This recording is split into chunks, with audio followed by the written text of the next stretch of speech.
That was so much fun. Like we seem to get along a lot with this LARC group. Like they're really good people. Yeah, they're yeah, it appears to be an amazing group of people. Yeah, Yeah, she it's chose kind of well. nice too that like there's almost like a tie-in with Jason Powell, who was our first LARC group Mhm. author, with this like thriller suspense. I'm liking this kind of reading that we're doing lately, Angie. Yeah, it's been a lot of fun.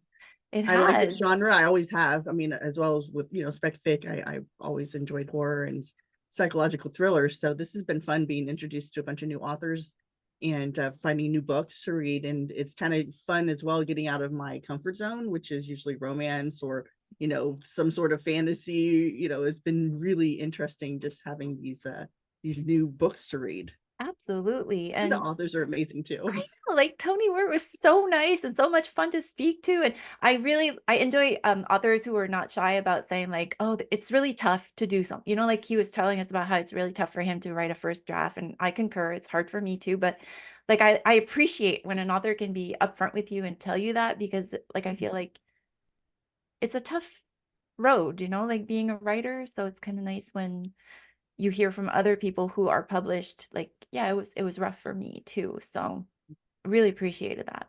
Well, because I think for people who are new writers, it's good to be able to see that not, it's not easy for everyone. Like I know he mentioned that one person who had to call like the same day. Like, oh my gosh.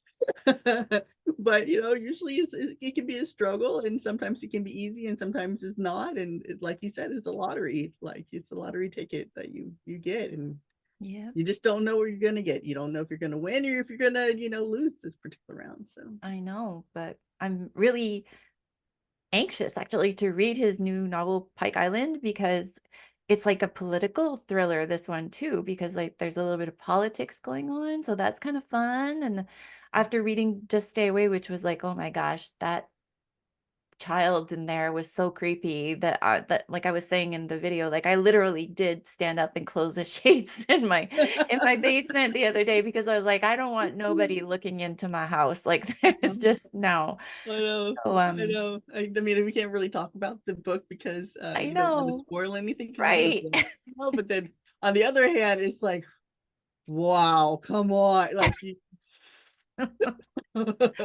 I know. just And the other thing I love about our job, Angie, well, it's not really our job, but our hobby, is that we get to like talk to the authors who have written those books that we've read. So yeah.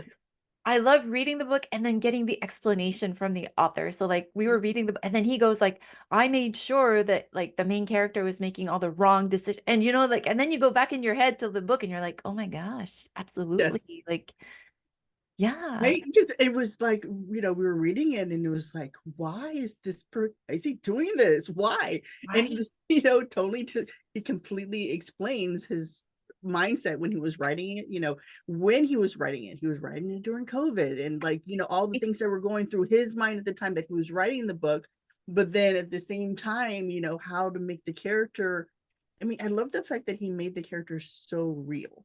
Like he was like he wasn't one of those characters that makes the best decisions all the time. He was like a flawed, realistic character, and you kind of empathize with him, as much as he frustrated me, the character in points, but I also empathize with his situation, going forward. And so I could see, where he struggled, and like I really enjoyed it. I really enjoyed having that kind of Yeah.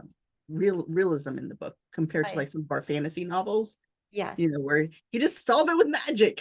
That's right. Where's Magic the at it. wand? Go get the wand. This is your destiny.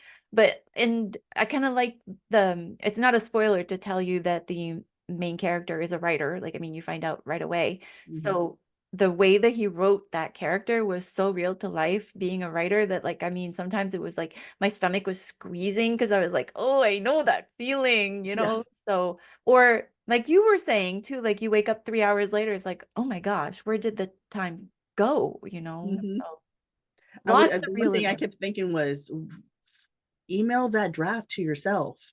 Like every time you write, Email. email a copy of your document to yourself and save it in a folder so that if something happens to your computer, you So have it good. make sure it's in the cloud.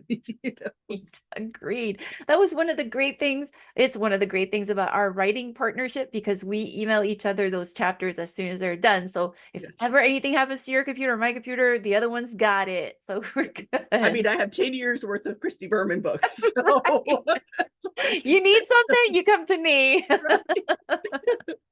Either in my computer saved in your file or in my email. It's there too. Like exactly. So we are covered, but no, definitely lots of realistic situations in that book that kind of make you go like, oh my God, this could actually happen, you know? Yeah. So, and moments where you're like, what in the world are you thinking? Why are you doing this? What, like, that was the thing that was getting me, because I'm like, I'm reading it and it's late at night when I was reading it. It was, you know, 12 in the morning.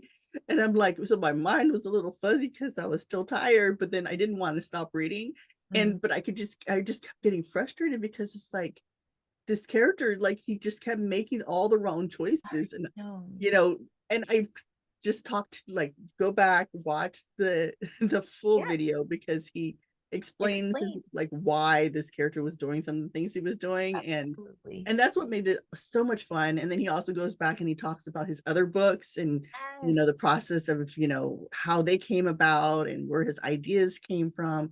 And that's kind of the difference between, like, certain, like, maybe a thriller horror type of author and a speculative fiction author, is like how their ideas come about in different ways. And so it was really cool seeing just his mindset and what kind of made his creative juices flow as far as his story ideas. Like, totally agree with you. Totally agree. And the way that his books got published is really cool too. Like it's worth a listen. Like he's a really nice guy with a really cool story. And I definitely think that you should take a peek at this podcast because it was a fun one. I really enjoyed it.